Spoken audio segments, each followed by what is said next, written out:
নমস্কার, আমি চন্দ্রা। আমার এই গল্প পাঠে মৌ চ্যানেলটি যদি আপনাদের ভালো লেগে থাকে তাহলে অবশ্যই লাইক, শেয়ার ও সাবস্ক্রাইব করে পাশে থাকবেন এবং অবশ্যই আপনাদের মূল্যবান মতামত কমেন্টের মাধ্যমে আমাকে জানাবেন। আজকের নিবেদন শ্রদ্ধেয় বিভূতিভূষণ বন্দ্যোপাধ্যায়ের পথের পাঁচালী উপন্যাসের মাটির ভেপু। এবার বাড়ি হইতে যাইবার সময়ে হরিহর ছেলেকে সঙ্গে করিয়া লইয়া চলিল। বলিল, বাড়ি থেকে কিছু খেতে পায় না, তবুও বাইরে বেরুলে দুধটা ঘিটা ওর শরীরটা সারবে এখন। অপু জন্মিয়া অবধি কোথাও কখনো যায় নাই। এ গাঁয়েরই বকুলতলা, গোসাই বাগান, চালতেতলা, নদীর ধার, বড়জোর নবাবগঞ্জ যাইবার পাকা সড়ক, এই পর্যন্ত তাহার দৌড়। মাঝে মাঝে বৈশাখ কি জ্যৈষ্ঠ মাসে খুব গরম পড়িলে তাহার মা বৈকালে নদীর ঘাটে দাঁড়াইয়া থাকিত। নদীর ওপারের খড়ের মাঠে বাবলা গাছে হলুদ রঙের ফুল ফুটিয়া থাকিত। গরু চরিত। মোটা গুলঞ্চ লতা দুলানো শিমুল গাছটাকে দেখিলে মনে হইত যেন কত কালের পুরাতন গাছটা। রাখালেরা নদীর ধারে গরুকে জল খাওয়াইতে আসিত। ছোট্ট একখানা জেলে ডিঙি বাহিয়া তাহাদের গাঁয়ের অক্রুর মাঝি মাছ ধরিবার দোয়ারি পাতিতে যাইত। মাঠের মাঝে মাঝে ঝাড় ঝাড় সোঁদালি ফুল বৈকালের ঝিরঝিরে বাতাসে দুলিতে থাকিত। ঠিক সেই সময়ে হঠাৎ এক একদিন ওপারের সবুজ ঘরের জমির শেষে নীল আকাশটা যেখানে আসিয়া দূর গ্রামের সবুজ বনরেখার উপরে ঝুঁকিয়া পড়িয়াছে, সেদিকে চাহিয়া দেখিতেই তাহার মনটা যেন কেমন হইয়া যাইত। সে সব প্রকাশ করিয়া বুঝাইয়া বলিতে জানিত না। শুধু তাহার দিদি ঘাট হইতে উঠিলে সে বলিত, দিদি দিদি, দেখ দেখ ওই দিকে। পরে সে মাঠের শেষের দিকে আঙুল দিয়া দেখাইয়া বলিত, ওই যে ওই গাছটার পেছনে, কেমন অনেক দূর না? দুর্গা হাসিয়া বলিত, অনেক দূর তাই দেখাচ্ছিলি? দূর, তুই একটা পাগল। আজ সেই অপু সর্বপ্রথম গ্রামের বাহিরে পা দিল। কয়েকদিন পূর্ব হইতেই উৎসাহে তাহার রাত্রিতে ঘুম হওয়া দায় হইয়া পড়িয়াছিল। দিন গুনিতে গুনিতে অবশেষে যাইবার দিন আসিয়া গেল। তাহাদের গ্রামের পথটি বাঁকিয়া নবাবগঞ্জের সড়ককে ডাইনে ফেলিয়া মাঠের বাহিরে আষাঢ় দুর্গাপুরের কাঁচা রাস্তার সঙ্গে মিশিয়াছে। দুর্গাপুরের রাস্তায় উঠিয়াই সে বাবাকে বলিল, বাবা, যেখান দিয়ে রেল যায় সে রেলের রাস্তা কোন দিকে? তাহার বাবা বলিল, সামনেই পড়বে এখন, চলো চলো, আমরা রেল লাইন পেরিয়ে যাব এখন। সেবার তাহাদের রাঙি গায়ের বাছুর হারাইয়াছিল। নানা জায়গা খুঁজিয়াও 2-3 দিন ধরিয়া কোথাও খুঁজিয়া পাওয়া যায় নাই। সে তার দিদির সঙ্গে দক্ষিণ মাঠের বাছুর খুঁজিতে আসিয়াছিল। পৌষ মাস, খেতে খেতে কলাই গাছের ফলে দানা বাঁধিয়াছে। সেও তাহার দিদি নিচু হইয়া ক্ষেত হইতে মাঝে মাঝে কলাই ফল তুলিয়া খাইতেছিল। তাহাদের সামনে কিছু দূরে নবাবগঞ্জের পাকা রাস্তা। খেজুর গুড় বোঝাই গরুর গাড়ির সারি পথ বাহিয়া ক্যাঁচ ক্যাঁচ করিতে করিতে আষাঢ়ুর হাটে যাইতেছিল। তাহার দিদি পাকা রাস্তার ওপারে বহু দূরে ঝাপসা মাঠের দিকে এক দৃষ্টে চাহিয়া কি দেখিতেছিল। হঠাৎ সে বলিয়া উঠিল, এক কাজ করবি অপু, চল যাই, আমরা রেলের রাস্তা দেখে আসি, যাবি? অপু বিস্ময়ের সুরে দিদির মুখের দিকে চাহিয়া বলিল, রেলের রাস্তা? সে যে অনেক দূর, সেখানে কি করে যাবি? তাহার দিদি বলিল, বেশি দূর বুঝি? কে বলেছে তোকে? ওই পাকা রাস্তার ওপারে তো না? অপু বলিল, নিকটে হলে তো দেখা যাবে, পাকা রাস্তা থেকে দেখা যায়, চল দেখি দিদি, গিয়ে দেখি। দুইজনে অনেকক্ষণ নবাবগঞ্জের সড়কে উঠিয়া চাহিয়া চাহিয়া দেখিল। তাহার দিদি বলিল, বড্ড অনেক দূর না, যাওয়া যাবে না। কিছুই তো দেখা যায় না, অত দূরে গেলে আবার আসবো কি করে? তাহার সতৃষ্ণ দৃষ্টি কিন্তু দূরের দিকে আবদ্ধ ছিল। লোভও হইতেছিল, ভয়ও হইতেছিল। হঠাৎ তাহার দিদি মরিয়া ভাবে বলিয়া উঠিল, চল যাই, দেখে আসি অপু।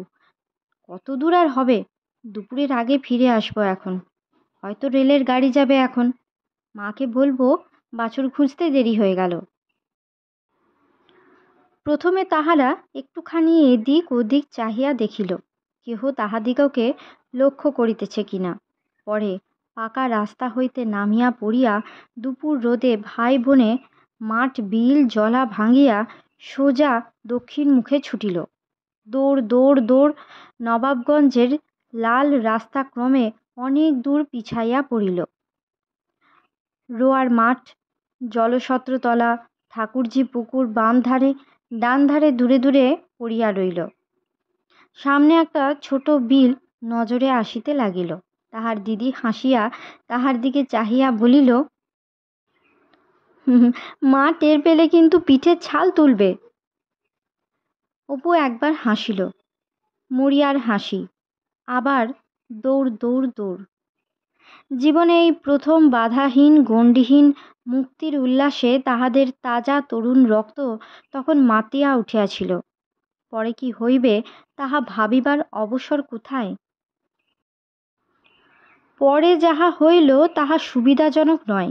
খানিক দূরে গিয়া একটা বড় জলা পড়িল একেবারে সামনে, হোগলা আর শোলা গাছে ভরা। তাহার উপর তাহার দিদি পথ হারাইয়া ফেলিল। কোনো গ্রামও চোখে পড়ে না। সামনে কেবল ধানক্ষেত, জলা আর বেত ঝোপ। ঘন বেতবনের ভিতর দিয়া যাওয়া যায় না, পাকে জলে পা পুতিয়া যায়। রৌদ্র এমন বাড়িয়া উঠিল যে শীতকালেও তাহাদের গা দিয়া ঘাম ঝরিতে লাগিল। দিদির পরনের কাপড় কাঁটায় নানা স্থানে ছিঁড়িয়া গেল। তাহার নিজের পায়ে দু তিনবার কাঁটা টানিয়া টানিয়া বাহির করিতে হইল। শেষে রেল রাস্তা দূরের কথা, বাড়ি ফেরাই মুশকিল হইয়া উঠিল। অনেক দূরে আসিয়া পড়িয়াছে, পাকা রাস্তাও আর দেখা যায় না। জল ভাঙিয়া ধান ক্ষেত পার হইয়া যখন তাহারা বহু কষ্টে আবার পাকা রাস্তায় আসিয়া উঠিল, তখন দুপুর ঘুরিয়া গিয়াছে। বাড়ি আসিয়া তাহার দিদি ঝুড়ি ঝুড়ি মিথ্যা কথা বলিয়া তবে নিজের ও তাহার পিঠ বাঁচাইল। সেই রেলের রাস্তা আজ এমনি সহজভাবে সামনে পড়িবে, সেজন্য ছুটিতে হইবে না, পথ হারাইতে হইবে না, বকুনিও খাইতে হইবে না। কিছু দূর গিয়া সে বিস্ময়ের সহিত চাহিয়া দেখিল, নবাবগঞ্জের পাকা সড়কের মতো একটা উঁচু রাস্তা মাঠের মাঝখান চিরিয়া ডাইনে বাঁয়ে বহুদূর গিয়াছে। রাঙা রাঙা খোয়ার রাশি উঁচু হইয়া ধারের দিকে সারি দেওয়া। সাদা সাদা লোহার খুঁটির উপরে যেন একসঙ্গে অনেক দড়ির টানা বাঁধা। যত দূর দেখা যায় ওই সাদা খুঁটি ও দড়ির টানা বাঁধা দেখা যাইতেছে। তাহার বাবা বলিল, ওই দেখো খোকা, রেলের রাস্তা। অপু এক দৌড়ে ফটক পার হইয়া রাস্তার উপরে আসিয়া উঠিল। পরে সে রেলপথের দুই দিকে বিস্ময়ের চোখে চাহিয়া চাহিয়া দেখিতে লাগিল। দুইটা লোহা বরাবর পাতা কেন? উহার উপর দিয়া রেলগাড়ি যায় কেন? মাটির উপর দিয়া না গিয়া লোহার উপর দিয়া যায় কেন? পিছলাইয়া পড়িয়া যায় না কেন? ওগুলোকে তার বলে? তাহার সঙ্গে শোঁ শোঁ কিসের শব্দ? তারে খবর যাইতেছে? কাহারা খবর দিতেছে? কি করিয়া খবর দেয়? ওদিকে কি স্টেশন, এদিকে কি স্টেশন? সে বলিল, বাবা, রেলগাড়ি কখন আসবে? আমি রেলগাড়ি দেখব বাবা। রেলগাড়ি এখন কি করে দেখবে? সেই দুপুরের সময় রেলগাড়ি আসবে, এখন 2 ঘন্টা দেরি। তা হোক বাবা, আমি দেখে যাব, আমি কখনো দেখিনি। হ্যাঁ বাবা। ওরকম করো না, ওই জন্য তোমায় কোথাও আনতে চাইনে। এখন কি করে দেখবে? সেই দুপুর অবধি 1টা অবধি বসে থাকতে হবে। তাহলে এই ঠায় রোদ্দুরে বসে থাকো। চলো, আসবার দিন দেখব। অপুকে অবশেষে জল ভরা চোখে বাবার পেছনে পেছনে অগ্রসর হইতে হইল। তুমি চলিয়া যাইতেছ, তুমি কিছুই জানো না পথের ধারে তোমার চোখে কি পড়িতে পারে। তোমার ডাগর নবীন চোখ বিশ্বগ্রাসী ক্ষুধায় চারিদিককে গিলিতে গিলিতে চলিয়াছে। নিজের আনন্দের এ হিসাবে তুমিও একজন দেশ আবিষ্কারক। অচেনার আনন্দকে পাইতে হইলে পৃথিবী ঘুরিয়া বেড়াইতে হইবে, তাহার মানে নেই। আমি যেখানে আর কখনো যাই নাই, আজ নতুন পা দিলাম, যে নদীর জলে নতুন স্নান করিলাম, যে গ্রামের হাওয়ায় শরীর জুড়াইল, আমার আগে সেখানে কেহ আসিয়াছিল কি না তাহাতে আমার কি আসে যায়। আমার অনুভূতিতে তাহা যে অনাবিষ্কৃত দেশ। আমি আজ সর্বপ্রথম মন বুদ্ধি হৃদয় দিয়া উহার নবীনতাকে আস্বাদ করিলাম যে। আমডোব, ছোট্ট চাষাদের গাঁখানা।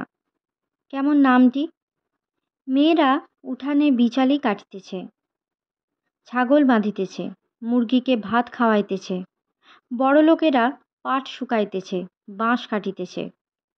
দেখিতে দেখিতে গাঁ পেছনে ছাড়িয়া একেবারে বাইরের মাঠ, বিলে জল থই থই করিতেছে।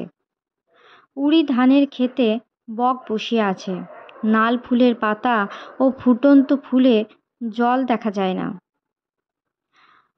খলসেমারির বিলের প্রান্তে ঘন সবুজ আউশ ধানের ক্ষেতের উপরকার বৃষ্টিধৌত ভাদ্রের আকাশের সুনীল প্রসার। সারা চক্রবাল জুড়িয়া সূর্যাস্তের অপরূপ বর্ণচ্ছটা, বিচিত্র রঙের মেঘের পাহাড়, মেঘের দ্বীপ, মেঘের সমুদ্র, মেঘের স্বপ্নপুরী।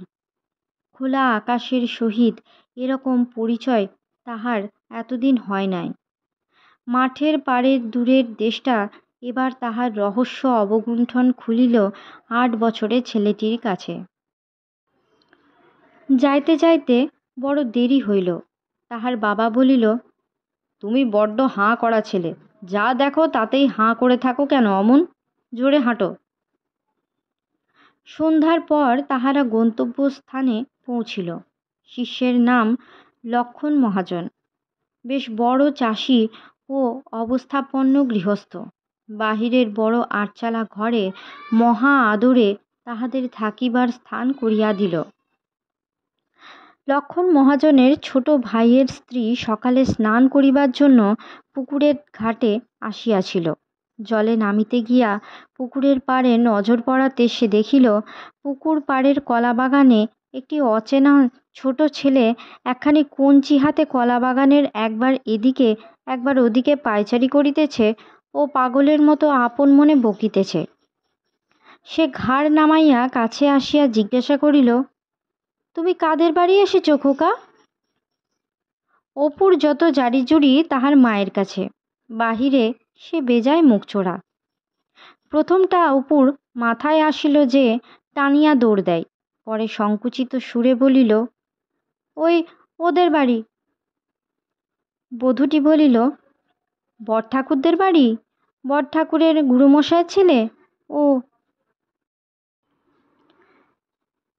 বধূ সঙ্গে করিয়া তাহাকে নিজের বাড়িতে লইয়া গেল। তাহাদের বাড়ি পৃথক, লক্ষণ মহাজনের বাড়ি হইতে সামান্য দূরে, কিন্তু মধ্যে পুকুরটা পড়ে। বধূর ব্যবহারে অপুর লাজুকতা কাটিয়া গেল। সে ঘরের মধ্যে ঢুকিয়া ঘরের জিনিসপত্র কৌতূহলের সহিত চাহিয়া চাহিয়া দেখিতে লাগিল। ওহ, কত কি জিনিস! তাহাদের বাড়িতে এরকম জিনিস নাই। এরা খুব বড় লোক তো। কড়ির আলনা, রং বেরঙের ঝুলন্ত শিকা, পশমের পাখি, কাঁচের পুতুল, মাটির পুতুল, শোলার গাছ, আরও কত কি। দু একটা জিনিস সে ভয়ে ভয়ে হাতে তুলিয়া নাড়িয়া চাড়িয়া দেখিল। বধূ এতক্ষণ ভালো করিয়া ছেলেটির মুখের দিকে চাহিয়া দেখে নাই।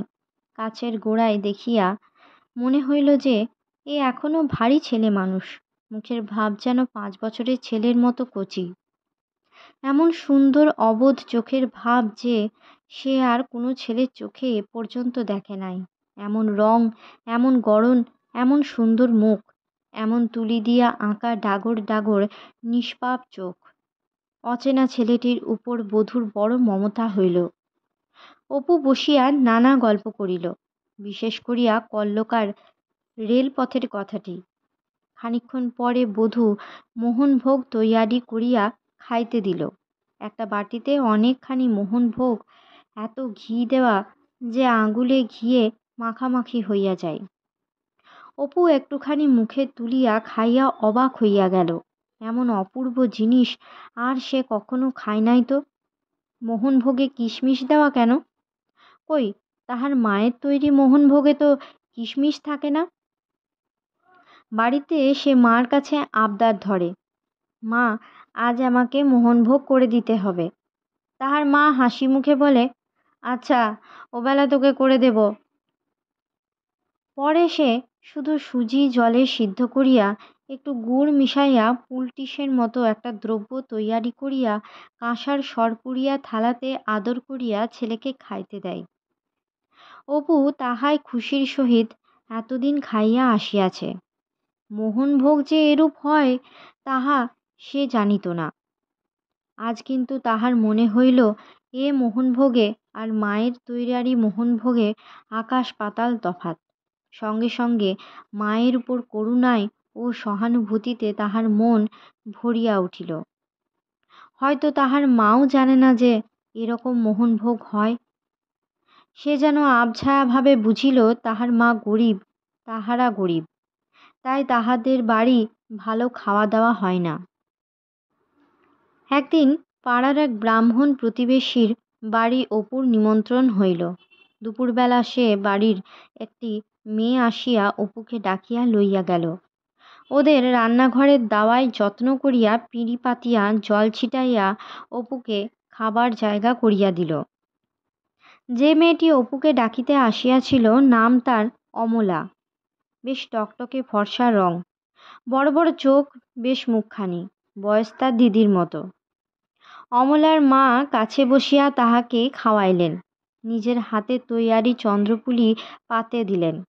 খাওয়ার পর অমলা তাহাকে সঙ্গে করিয়া বাড়ি দিয়া গেল।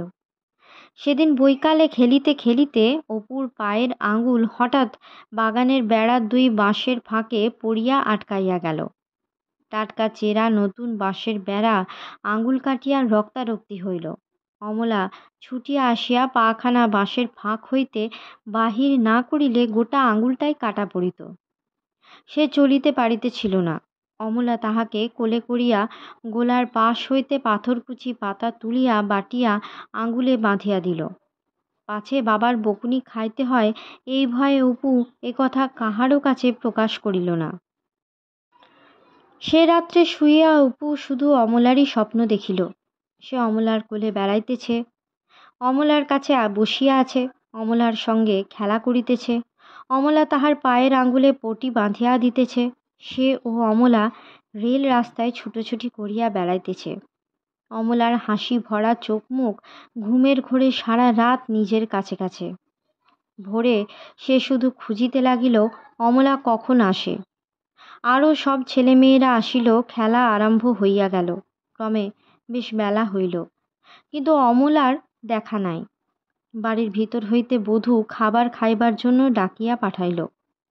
রোজ সকালে বিকেলে বধূ নিজের হাতে খাবার তৈরি করিয়া তাহাকে খাওয়াইত। খাওয়া শেষ করিয়া আসিবার সময় সে বধূকে জিজ্ঞাসা করিল, সকালে কি অমলা দিদি এসেছিল? না, সে আসে নাই। ক্রমে আরও বেলা হওয়াতে খেলা ভাঙিয়া গেল। তাহার বাবা তাহাকে স্নান করিবার জন্য ডাকিল, তবুও কোথায় অমলা? অভিমানে তাহার মন ছাপাইয়া উঠিল। বেশ, নাইবা আসিল। অমলার সহিত তাহার জন্মের মতো আড়ি। আর যদি সে কখনো তাহার সহিত কথা কয়। বৈকালেও খেলা আরম্ভ হইল, আর সকলেই আসিল, অমলা নাই। ৫-৬টি ছেলে মেয়ে খেলিতে আসিলেও অপুর মনে হইল কাহার সহিত সে খেলিবে। কেহই উপযুক্ত খেলার সাথী বলিয়া মনে হইল না। উৎসাহহীনভাবে সে খানিকক্ষণ খেলা করিল, তবুও অমলার দেখা নাই। পরদিন সকালে অমলা আসিল। অপু কোনো কথা বলিল না। অমলা যেখানে বসে সে তাহার ত্রিসীমানায় ঘেঁষে না, অথচ মাঝে মাঝে আর চোখে চাহিয়া দেখে সে যে রাগ করিয়া এরূপ করিতেছে অমলা তাহা বুঝিয়াছে কিনা। অমলা সত্যই প্রথমটা বুঝিতে পারে নাই। পরে যখন সে বুঝিল যে কিছু একটা হইয়াছে নিশ্চয়ই, তখন সে কাছে গিয়া জিজ্ঞাসা করিল, কি খোকা, কথা বলছো না কেন? কি হয়েছে? অপু অত শত বোঝে না। সে অভিমানের ঠোঁট ফুলাইয়া বলিল, কি হয়েছে বই কি? তা কিছু কি আর হয়েছে? কাল আসনি কেন? অমলা অবাক হইয়া বলিল, আসিনি তাই কি? সেজন্য রাগ করেছ? অপু ঘাড় নাড়াইয়া জানাইল, ঠিক তাই। অমলা খিলখিল করিয়া হাসিয়া অপুকে হাত ধরিয়া লইয়া চলিল বাড়ির ভিতর। সেখানে বধূ সব শুনিয়া প্রথমটা হাসিয়া খুন হইল, পরে মুখে হাসি টানিয়া বলিল, তাহলে অমলা, তোমার আর এখন বাড়ি যাওয়ার জো নেই তো দেখছি। কি আর করবে, খোকা যখন তোমাকে ছাড়তে পারে না, তখন এখানেই থেকে যাও, আর না হয়। বধূর কথার ভঙ্গিতে অমলা কি জানি কি একটা ঠাউরাইয়া লজ্জিত প্রতিবাদের সুরে বলিল, আচ্ছা যাও বৌদি, ওরকম করলে কিন্তু কখনো আর তোমাদের বাড়ি। খানিকক্ষণ পরে অপু অমলার সঙ্গে তাহাদের বাড়ি গেল। অমলা তাহাদের আলমারি খুলিয়া কাঁচের বড় মেম পুতুল, মোমের পাখি, গাছ, আরও কত কি দেখাইল। কালীগঞ্জের স্নানযাত্রার মেলা হইতে সে সব নাকি কেনা। অপু জিজ্ঞাসা করিয়া জানিল। নতুন নতুন খেলার জিনিস, একটা রবারের বাঁদর, সেটা তুমি যেদিকে যাও তোমার দিকে চাহিয়া চোখ পিটপিট করিবে। একটা কিসের পুতুল, সেটার পেট টিপিলে দু হাতে মৃগী রোগীর মতো হঠাৎ হাত পা ছুড়িয়া খঞ্জনি বাজাইতে থাকে। সকলের চেয়ে আশ্চর্যের জিনিস হইতেছে একটা টিনের ঘোড়া। রানুদির কাকা তাহাদের বাড়ির দালানের ঘড়িতে যেমন দম দেয়, ওরকম দম দিয়া ছাড়িয়া দিলে সেটা খড়খড় করিয়া মেঝের উপর চলিতে থাকে, অনেক দূর যায়, ঠিক যেন একেবারে সত্যিকারের ঘোড়া। সেইটা দেখিয়া অপু অবাক হইয়া গেল। হাতে তুলিয়া বিস্ময়ের সহিত উল্টাইয়া পাল্টাইয়া দেখিয়া অমলার দিকে চাহিয়া বলিল, এ কীরকম ঘোড়া? বেশ তো। এ কোথা থেকে কেনা? এর দাম কত? তাহার পর অমলা তাহাকে একটা সিঁদুরের কৌটা খুলিয়া দেখালো। সেটার মধ্যে রাঙা রঙের একখানা ছোট রাংতার মতো কি। অপু বলিল, ওটা কি, রাংতা? অমলা হাসিয়া বলিল, রাংতা হবে কেন? সোনার পাত দেখনি অপু? অপু সোনার পাত দেখে নাই। সোনার রং কি অত রাঙা? সোনার পাতখানা নাড়িয়া চাড়িয়া ভালো করিয়া দেখিতে লাগিল। অমলার সহিত বাড়ি ফিরিতে ফিরিতে সে ভাবিল, আহা, দিদিটার ওসব খেলনা কিছুই নেই, মরে কেবল শুকনো নাটাফল আর রড়ার বিচি কুড়িয়ে, আর শুধু পরের পুতুল চুরি করে মার খায়। তাহার দিদির বয়সী অন্য কোনো মেয়ের খেলনার ঐশ্বর্য কত বেশি তাহা সে এ পর্যন্ত কোনোদিনও দেখে নাই। আজ তুলনা করিয়া দেখিবার সুযোগ পাইয়া দিদির প্রতি অত্যন্ত করুণায় তাহার মনটা যেন গলিয়া গেল। তাহার পয়সা থাকিলে সে দিদিকে একটা কলের ঘোড়া কিনিয়া দিত, আর একটা রবারের বাঁদর, তুমি যেদিকে যাও তোমার দিকে চাহিয়া সেটা চোখ পিটপিট করে। বধূর কাছে একজোড়া পুরনো তাস ছিল, ঠিক একজোড়া বলা চলে না, সেটা নানা জোড়া তাসের পরিত্যক্ত কাগজগুলি এক জায়গায় জড়ো করা আছে মাত্র। অপু সেগুলি লইয়া মধ্যে মধ্যে নাড়ে চাড়ে। রানুদির বাড়িতে মাঝে মাঝে দুপুরবেলা তাসের আড্ডা বসিত। সে বসিয়া বসিয়া খেলা দেখিত। টেক্কা, গোলাম, সাহেব, বিবি, কাগজ ধরা লইয়া মারামারি হয়, বেশ খেলা। সে তাস খেলিতে জানে না, তাহার মা, দিদি কেহই জানে না। এক একদিন তাহার মা তাস খেলিতে যায়, তাহার মাকে লইয়া কেহ বসিতে চায় না, সকলে বলে ও কিছু খেলা জানে না। এক একদিন তাহার মা তাস খেলিতে বসে, এমন ভাব দেখায় যেন সে খুব পাকা খেলোয়াড়, খানিকক্ষণ পরেই কিন্তু ধরা পড়ে। কেউ বলে, ও বউ, এ কি, এখানে টেক্কা মেরে বসলে যে, দেখলে না ও হাতে রঙের গোলাম কাটলে, তোমার চোখের সামনে যে। তাহার মা তাড়াতাড়ি অজ্ঞতা ঢাকিতে যায়, হাসিয়া বলে, তাই তো, বড্ড তো ভুল হয়ে গেছে ও ঠাকুরজি, মোটেই তো মনে নেই। পরে সে আবার খেলিতে থাকে, মুখ টিপিয়া হাসে, এর ওর দিকে চায়, এমন ভাবটা দেখায় যে তাহার কাছে সকলের হাতের তাসের খবরই আছে। এবার একটা কিছু না করিয়া সে ছাড়িবে না। কিন্তু খানিকটা পরে একজন অবাক হইয়া বলিয়া ওঠে, ও কি বৌমা, দেখি। ও মা, আমার কি হবে, তোমার হাতে যে এমন বিনতি ছিল, দেখাওনি? তাহার মা মুখ টিপিয়া হাসিয়া বিজ্ঞের ভাব করিয়া বলে, আছে আছে, ওর মধ্যে একটা কথা আছে, ইচ্ছে করেই দেখায়নি। সে আসলে বিনতি কিসে হয় সব জানে না।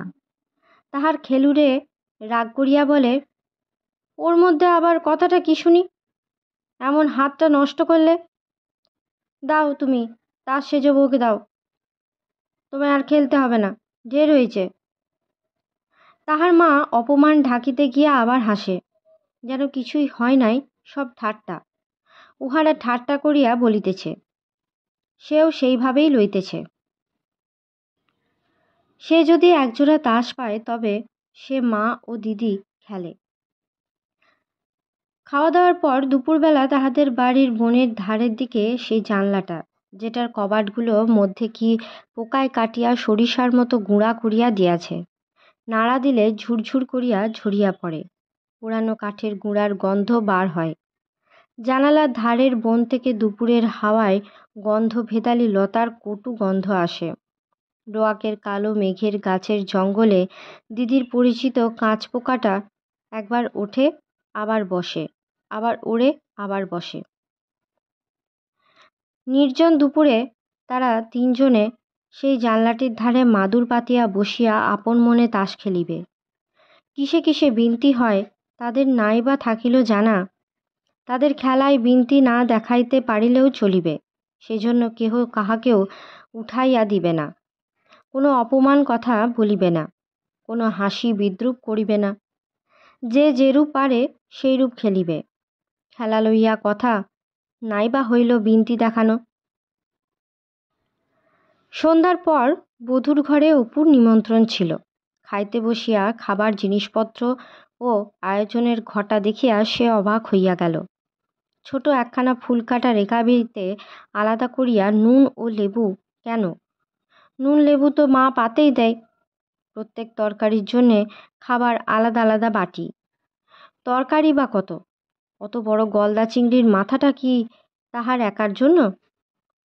লুচি লুচি, তাহার ও তাহার দিদির স্বপ্ন কামনার পারে এক রূপকথার দেশের নীল বেলা আবছায়া দেখা যায়। কত রাতে দিনের ওলের ডাঁটা চচ্চড়ি ও লাউ ছেঁচকি দিয়া ভাত খাইতে হইতে। কত জল খাবার খাওয়া শূন্য সকালের বিকালে, অন্যমনস্ক মন হঠাৎ লুব্ধ উদাস গতিতে ছুটিয়া চলে সেখানে, যেখানে গরম রোদে দুপুরবেলা তাহাদের পাড়ার পাকা রাঁধুনি বিরু রায় গামছা কাঁধে ঘুরিয়া বেড়ায়। সদ্য তৈয়ারি বড় উনুনের উপরে বড় লোহার কড়াইয়ে ঘি চাপানো থাকে। লুচি ভাজার অপূর্ব সুধা রুচি ঘ্রাণ আসে। কত ছেলে মেয়ে ভালো কাপড় জামা পরিয়া যাতায়াত করে। গাঙ্গুলি বাড়ির বড় নাট মন্দির ও জলপাইতলা বিছাইয়া গ্রীষ্মের দিনে শতরঞ্জ পাতা হয়। একদিন মাত্র বছরে সে দেশের ঠিকানা খুঁজিয়া মেলে, সেই চৈত্র বৈশাখ মাসে রামনবমী দোলের দিনটা। তাহাদের সেদিন নিমন্ত্রণ থাকে ওপাড়ার গাঙ্গুলি বাড়ি। কিন্তু আজ সম্পূর্ণ অপ্রত্যাশিতভাবে সে সুদিনের উদয় হইল কি করিয়া। খাইতে বসিয়া বারবার তাহার মনে হইতেছিল তাহার দিদি এরকম খাইতে পায় নাই কখনো।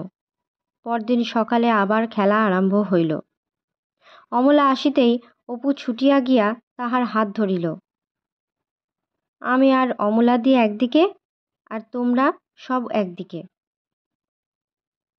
খানিকটা খেলা হইবার পরে অপুর মনে হইল অমলা তাহাকে দলে পাওয়ার অপেক্ষা বিশুকে দলে পাইতে বেশি ইচ্ছুক। ইহার প্রকৃত কারণ অপু জানিত না। অপু একেবারে কাঁচা খেলুড়ে, তাহাকে দলে লওয়ার মানেই পরাজয়। বিশু ডান পিঠে ছেলে, তাহাকে দৌড়িয়া ধরা কি খেলায় হারানো সোজা নয়। একবার অমলা স্পষ্টই বিরক্তি প্রকাশ করিল। অপু প্রাণপণ চেষ্টা করিতে লাগিল যাহাতে সে জেতে, যাহাতে অমলা সন্তুষ্ট হয়, কিন্তু বিস্তর চেষ্টা সত্ত্বেও সে আবার হারিয়া গেল। সেবার দল গঠন করিবার সময় অমলা ঝুঁকিল বিশুর দিকে। অপুর চোখে জল ভরিয়া আসিল। খেলা তাহার কাছে হঠাৎ বিস্বাদ মনে হইল। অমলা বিশুর দিকে ফিরিয়া সব কথা বলিতেছে, হাসি খুশি সবই তাহার সঙ্গে। খানিকটা পরে বিশু কি কাজে বাড়ি যাইতে চাহিলে অমলা তাহাকে বারবার বলিল যে সে যেন আবার আসে। অপুর মনে অত্যন্ত ঈর্ষা হইল। সারা সকালটা একেবারে ফাঁকা হইয়া গেল। পরে সে মনে মনে ভাবিল বিশু খেলা ছেড়ে চলে যাচ্ছে, গেলে খেলার খেলুড়ে কমে যাবে, তাই অমলাদিও এরকম বলছে, আমি গেলে আমাকেও বলবে, ওর চেয়ে বেশি বলবে। হঠাৎ সে চলিয়া যাইবার ভান করিয়া বলিল, বেলা হয়ে যাচ্ছে, আমি যাই নাইব। অমলা কোনো কথা বলিল না, কেবল কামারদের ছেলে নাড়ুগোপাল বলিল, আবারও বেলা এসো ভাই। অপু খানিক দূরে গিয়া একবার পিছনে চাহিল, তাহাকে বাদ দিয়া কাহারও কোনো ক্ষতি হয় নাই। পুরাদমে খেলা চলিতেছে। অমলা মহা উৎসাহে খুঁটির কাছে বুড়ি হইয়া দাঁড়াইয়াছে, তাহার ফিরে তাকাবারও সময় নেই। অপু আহত হইয়া অভিমানে বাড়ি আসিয়া পৌঁছিল, কাহারও সঙ্গে কোনো কথা বলিল না। ভারী তো অমলাদি, না চাহিল তাহাকে, তাতেই বাকি। দিন দুই পরে হরিহর ছেলেকে লইয়া বাড়ি আসিল। এই মোটে কয়দিন এরই মধ্যে সর্বজয়া ছেলেকে না দেখিয়া আর থাকিতে পারিতেছিল না। দুর্গার খেলা কয়দিন হইতে ভালো রকম জমে নাই। অপুর বিদেশ যাত্রার দিন কতক আগে দেশি কুমড়ার শুকনো খোলার নৌকা লইয়া ঝগড়া হওয়াতে দুজনের মুখ দেখা দেখি বন্ধ হইয়া গিয়াছিল। এখন আরও অনেক কুমড়ার খোলা জমিয়াছে। দুর্গা কিন্তু আর সেগুলি জলে ভাসাইতে যায় না। কেন মিছিমিছি এই নিয়ে ঝগড়া করে তার কান মলে দিলাম, আসুক সে ফিরে, আর কখনো তার সঙ্গে ঝগড়া নয়, সব খোলা সেই নিয়ে নিক। বাড়ি আসিয়া অপু দিন 15 ধরিয়া নিজের অদ্ভুত ভ্রমণ কাহিনী বলিয়া বেড়াইতে লাগিল। কত আশ্চর্য জিনিস সে দেখিয়াছে এই কদিনে। রেলের রাস্তা, যেখানে দিয়া সত্যিকারের রেলগাড়ি যায়, মাটির আতা, পেঁপে, শশা অবিকল যেন সত্যিকার ফল। সেই পুতুলটা যেটার পেট টিপিলে মৃগী রোগীর মতো হাত পা ছুড়িয়া হঠাৎ খঞ্জনি বাজাইতে শুরু করে।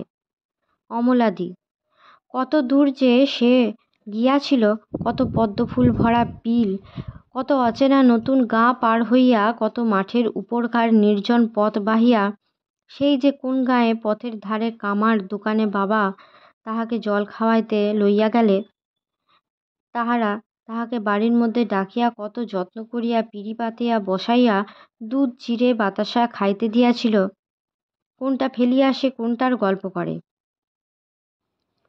রেল রাস্তার গল্প শুনিয়া তাহার দিদি মুগ্ধ হইয়া যায়, বারবার জিজ্ঞাসা করে, কত বড় নোয়াগুলো দেখলি অপু? তারটা কেন বুঝি, খুব লম্বা, রেলগাড়ি দেখতে পেলি? গেল না, রেলগাড়ি অপু দেখে নাই, ওইটাই কেবল বাদ পড়িয়াছে। সে শুধু বাবার দোষে। মোটে ঘন্টা 4-5 রেল রাস্তার ধারে চুপ করিয়া বসিয়া থাকিলেই রেলগাড়ি দেখা যাইত, কিন্তু বাবাকে সে কিছুতেই বুঝাইয়া উঠিতে পারে নাই। বেলা হইয়া যাওয়াতে ব্যস্ত অবস্থায় সর্বজয়া তাড়াতাড়ি অন্যমনস্কভাবে সদর দরজা দিয়া ঢুকিয়া উঠানে পা দিতেই কি যেন একটা সরু দড়ির মতো বুকে আটকাইল, ও সঙ্গে সঙ্গে কি যেন একটা পটাং করিয়া ছিঁড়িয়া যাইবার শব্দ হইল, এবং দুদিক হইতে দুটা কি উঠানে ঢিলা হইয়া পড়িয়া গেল। সমস্ত কার্যটি চক্ষের নিমেষে হইয়া গেল, কিছু ভালো করিয়া দেখিবার কি বুঝিবার পূর্বেই। অল্প খানেক পরেই অপু বাড়ি আসিল। দরজা পার হইয়া উঠানে পা দিতেই সে থমকাইয়া দাঁড়াইয়া গেল। নিজের চক্ষুকে বিশ্বাস করিতে পারিল না। এ কি, বারে, আমার টেলিগ্রাফের তার ছিঁড়ল কে? ক্ষতির আকস্মিকতায় ও বিপুলতায় প্রথমটা সে কিছু ঠাউর করিতে পারিল না। পরে একটু সামলাইয়া লইয়া চাহিয়া দেখিল উঠানের মাটিতে ভিজা পায়ের দাগ এখনো মিলায় নাই। তাহার মনের ভিতর হইতে কে ডাকিয়া বলিল, মা ছাড়া আর কেউ নয়, কক্ষনো আর কেউ নয়, ঠিক মা। বাড়ি ঢুকিয়া সে দেখিল মা বসিয়া বসিয়া বেশ নিশ্চিন্ত মনে কাঁঠাল বিচি ধুইতেছে। সে হঠাৎ দাঁড়াইয়া পড়িল এবং যাত্রাদলের অভিমন্যুর মতো ভঙ্গিতে সামনের দিকে ঝুঁকিয়া বাঁশির সপ্তমের মতো ঋণঋণে তীব্র মিষ্ট সুরে কহিল, আচ্ছা মা, আমি কষ্ট করে ছোটাগুলো বন বাগান ঘেটে নিয়ে আসিনি? সর্বজয়া পেছনে চাহিয়া বিস্মিতভাবে বলিল, কি নিয়ে এসেছিস? কি হয়েছে? আমার বুঝি কষ্ট হয় না? কাঁটায় আমার হাত পা ছড়ে যায়নি বুঝি? কি বলে পাগলের মতো? কি হয়েছে? কি হয়েছে? আমি এত কষ্ট করে টেলিগ্রাফের তার টাঙালাম আর ছিঁড়ে দেওয়া হয়েছে না? তুমি যত উদ্ঘুট্টি কাণ্ড ছাড়া তো একদণ্ড থাকো না বাপু। পথের মাঝখানে কি টাঙানো রয়েছে কি জানি, টেলিগ্রাফ কি গিরাফ, আসছি তাড়াতাড়ি ছিঁড়ে গেল, তা এখন কি করব বলো? পরে সে পুনরায় নিজ কাজে মন দিল।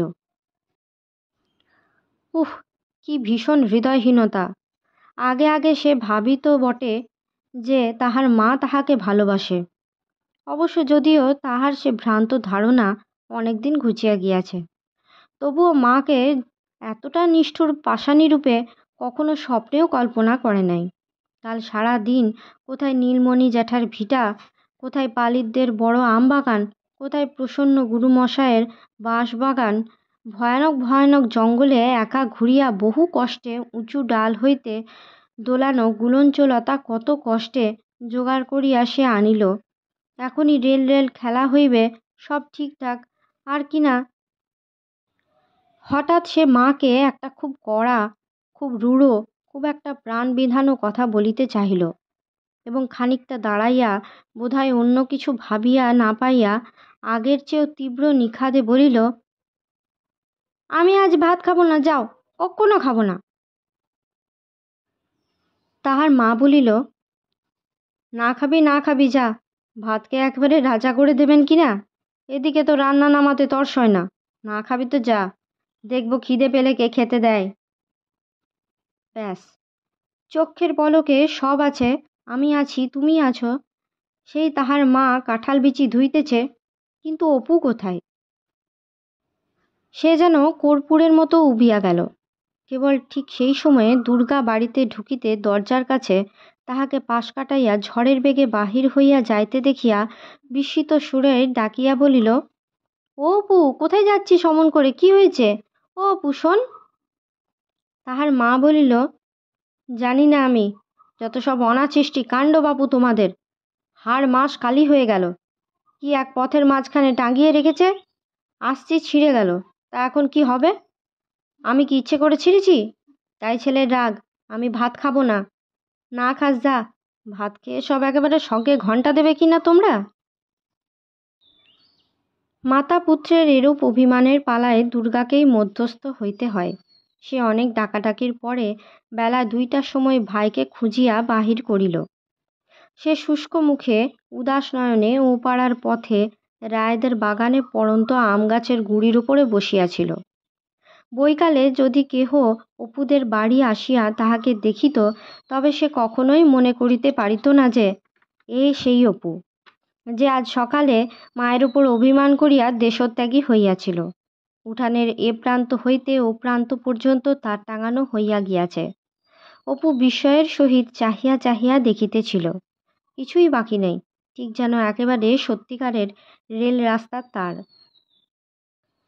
সে সতুদের বাড়ি গিয়া বলিল, সতুদা, আমি টেলিগ্রাফের তার টাঙিয়ে রেখেছি আমাদের বাড়ির উঠানে, চলো রেল রেল খেলা করি, আসবে? তার কে টাঙিয়ে দিল রে? আমি নিজেই টাঙালাম, দিদি ছোটা এনে দিয়েছিল। সতু বলিল, তুই খেলগে যা, আমি এখন যেতে পারবো না। অপু মনে মনে বুঝিল বড় ছেলেদের ডাকিয়া দল বাঁধিয়া খেলার জোগাড় করা তাহার কর্ম নয়, কে তাহার কথা শুনিবে। তবুও আর একবার সে সতুর কাছে গেল। নিরাশ মুখে রোয়াকের কোণটা ধরিয়া নিরুৎসাহভাবে বলিল, চলো না সতুদা, যাবে? তুমি, আমি আর দিদি খেলবো এখন। পরে সে প্রলোভনজনকভাবে বলিল, আমি টিকিটের জন্য এতগুলো বাতাবি লেবুর পাতা তুলে এনে রেখেছি। সে হাত ফাঁক করিয়া পরিমাণ দেখাইল। যাবে? সতু আসিতে চাহিল না। অপু বাহিরে বড় মুখ চোরা। সে আর কিছু না বলিয়া বাড়ি ফিরিয়া গেল। দুঃখে তার চোখে প্রায় জল আসিতেছিল। এত করিয়া বলিতেও সতু শুনিল না। পরদিন সকালে সে ও তাহার দিদি দুজনে মিলিয়া ইট দিয়া একটা বড় দোকান ঘর বাঁধিয়া জিনিসপত্রের জোগাড়ে বাহির হইল। দুর্গা বনজঙ্গল উৎপন্ন দ্রব্যের সন্ধান বেশি রাখে। দুজনে মিলিয়া নোনা পাতার পান, মেটে আলু, ফলের আলু, রাধালতার ফুলের মাছ, তেলাকুচির পটল, চিচিঙ্গের বরবটি, মাটির ঢেলার সৈন্ধব লবণ, আরও কত কি সংগ্রহ করিয়া আসিয়া দোকান সাজাইতে বড় বেলা করিয়া ফেলিল। অপু বলিল, চিনি কিসে করবি রে দিদি? দুর্গা বলিল, বাঁশতলার পথে সে ঢিবিটার ভালো বালি আছে, মা চাল ভাজা ভাজবার জন্য আনে, সেই বালি চল আনি গে, সাদা চকচক করছে, ঠিক একেবারে চিনি। বাঁশ বনে চিনি খুঁজিতে খুঁজিতে তাহারা পথের ধারের বনের মধ্যে ঢুকিল। খুব উঁচু একটা বন। চটকা গাছের আগডালে একটা বড় লতার ঘন সবুজ আড়ালে টুকটুকে রাঙা বড় বড় সুগোল কি ফল দুলিতেছে। অপু ও দুর্গা দুজনেই দেখিয়া অবাক হইয়া গেল। অনেক চেষ্টায় গোটা কয়েক ফল নিচের দিকে লতার খানিকটা অংশ ছিঁড়িয়া তলায় পড়িতেই মহা আনন্দে দুজনে একসঙ্গে ছুটিয়া গিয়া সেগুলিকে মাটি হইতে তুলিয়া লইল। পাকা ফল মোটে 3টি। প্রধানত বিপণী সজ্জার উদ্দেশ্যেই তাহা দোকানে এরূপভাবে রক্ষিত হইল যে খরিদ্দার আসিলে প্রথমেই যেন নজরে পড়ে। পুরা দরে কেনাবেচা আরম্ভ হইয়া গেল। দুর্গা নিজেই পান কিনিয়া দোকানের পান প্রায় ফুরাইয়া ফেলিল। খেলা খানিকটা অগ্রসর হইয়াছে এমন সময়ে সদর দরজা দিয়া সতুকে ঢুকিতে দেখিয়া অপু মহা আনন্দে তাহাকে আগাইয়া আনিতে দৌড়িল সেদিকে। ও সতুদা, দেখো না কীরকম দোকান হয়েছে, কেমন ফল দেখো, আমি আর দিদি পেরে আনলাম। কি ফল বলো দেখি, জানো? সতু বলিল, ও তো মাকাল ফল, আমাদের বাগানে কত ছিল। সতু আসিতে অপু যেন কৃতার্থ হইয়া গেল। সতুদা তাহাদের বাড়িতে তো বড় একটা আসে না। তাছাড়া সতুদা বড় ছেলেদের দলে চায়। সে আশাতে খেলার ছেলে মানুষটুকু যেন ঘুচিয়া গেল। অনেকক্ষণ পুরা মরশুমে খেলা চলিবার পর দুর্গা বলিল, ভাই, আমাকে 2 মণ চাল দাও, খুব সরু, কাল আমার পুতুলের বিয়ের পাকা দেখা, অনেক লোক খাবে। সতু বলিল, আমাদের বুঝি নেমন্তন্ন না? দুর্গা মাথা দুলাইয়া বলিল, না বই কি, তোমরা তো হলে কোণে যাত্রী, কাল সকালে এসে নকুতো করে নিয়ে যাব। সতুদা রানুকে বলবে আজ রাত্রিরে যেন একটু চন্দন বেটে রাখে, কাল সকালে নিয়ে আসব। দুর্গার কথা ভালো করিয়া শেষ হয় নাই এমন সময় সতু দোকানে বিক্রয়ার্থ রক্ষিত পণ্যের মধ্য হইতে কি একটা তুলিয়া লইয়া হঠাৎ দৌড় দিয়া দরজার দিকে ছুটিল। সঙ্গে সঙ্গে অপুও, ওরে দিদিরে, নিয়ে গেল রে বলিয়া তাহার ঋণঋণের তীব্র মিষ্ট গলার চিৎকার করিতে করিতে তাহার পেছনে পেছনে ছুটিল। বিস্মিত দুর্গা ভালো করিয়া ব্যাপারটা কি বুঝিবার আগেই সতু ও অপু দৌড়াইয়া দরজার বাহির হইয়া চলিয়া গেল। সঙ্গে সঙ্গে খেলাঘরের দিকে চোখ পড়িতেই দুর্গা দেখিল সেই পাকা মাকাল ফল 3টির একটিও নাই। দুর্গা এক ছুটে দরজার কাছে আসিয়া দেখিল সতু গাবতলার পথে আগে আগে ও অপু তাহা হইতে অল্প নিকটে পিছু পিছু ছুটিতেছে। সতুর বয়স অপুর চেয়ে 3-4 বৎসরের বেশি। তাহা ছাড়া সে অপুর মতো ওইরকম ছিপছিপে মেয়েলি গড়নের ছেলেও নয়। বেশ জোরালো হাত পাওয়ালা ও শক্ত। তাহার সহিত ছুটিয়া অপুর পারিবার কথা নহে। তবুও যে সে ধরি ধরি করিয়া তুলিয়াছে তাহা একমাত্র কারণ এই যে সতু ছুটিতেছে পরের দ্রব্য আত্মসাৎ করিয়া এবং অপু ছুটিতেছে প্রাণের দায়ে। হঠাৎ দুর্গা দেখিল যে সতু ছুটিতে ছুটিতে পথে একবারটি যেন নিচু হইয়া পিছনে ফিরিয়া চাহিল। সঙ্গে সঙ্গে অপুও হঠাৎ দাঁড়াইয়া পড়িল। সতু ততক্ষণ ছুটিয়া দৃষ্টির বাহির হইয়া চালতে তলার পথে গিয়া পড়িয়াছে। দুর্গা ততক্ষণে দৌড়িয়া গিয়া অপুর কাছে পৌঁছিল। অপু একদম চোখ বুজিয়া একটু সামনের দিকে নিচু হইয়া ঝুঁকিয়া দুই হাতে চোখ রগড়াইতেছে। দুর্গা বলিল, কি হয়েছে রে অপু? অপু ভালো করিয়া চোখ না চাহিয়াই যন্ত্রণার সুরে দুহাত দিয়া চোখ রগড়াইতে রগড়াইতে বলিল, যতুদা চোখে ধুলো ছুঁড়ে মেরেছে দিদি, চোখে কিছু দেখতে পাচ্ছি না রে। দুর্গা তাড়াতাড়ি অপুর হাত নামাইয়া বলিল, সর সর দেখি, ওরকম করে চোখ রগড়াস নে দেখি। অপু তখনই দুহাত আবার চোখে উঠাইয়া আকুল সুরে বলিল, দিদি, ও দিদি, চোখের মধ্যে কেমন হচ্ছে, আমার চোখ কানা হয়ে গিয়েছে দিদি। দেখি দেখি, ওরকম করে চোখে হাত দিস নে, সর। পরে সে কাপড়ে ফু পাড়িয়া চোখে ভাব দিতে লাগিল। কিছু পরে অপু একটু একটু চোখ মেলিয়া চাহিতে লাগিল। দুর্গা তাহার চোখের পাতা তুলিয়া অনেকবার ফু দিয়া বলিল, এখন বেশ দেখতে পাচ্ছিস? আচ্ছা তুই বাড়ি যা, আমি ওদের বাড়ি গিয়ে ওর মাকে আর ঠাকমাকে সব বলে আসছি। রানুকে বলবো। আচ্ছা দুষ্টু ছেলে তো, তুই যা, আমি আসছি এক্ষুনি। রানুদের খিড়কির দরজা পর্যন্ত অগ্রসর হইয়া দুর্গা কিন্তু আর যাইতে সাহস করিল না। সেজ ঠাকরুনকে সে ভয় করে। খানিক্ষণ খিড়কির কাছে দাঁড়াইয়া ইতস্তত করিয়া সে বাড়ি ফিরিল। সদর দরজা দিয়া ঢুকিয়া সে দেখিল অপু দরজার বাম ধারের কবাটখানি একটুখানি সামনে ঠেলিয়া দিয়া তাহারই আড়ালে দাঁড়াইয়া নিঃশব্দে কাঁদিতেছে। সে ছিঁচকাঁদুনে ছেলে নয়, বড় কিছুতেই সে কখনো কাঁদে না। রাগ করে, অভিমান করে বটে, কিন্তু কাঁদে না। দুর্গা বুঝিল আজ তাহার অত্যন্ত দুঃখ হইয়াছে। অত সাধের ফলগুলি গেল, তাহা ছাড়া আবার চোখে ধুলা দিয়া এরূপ অপমানও করিল। অপুর কান্না সে সহ্য করিতে পারে না, তাহার বুকের মধ্যে কেমন যেন করে।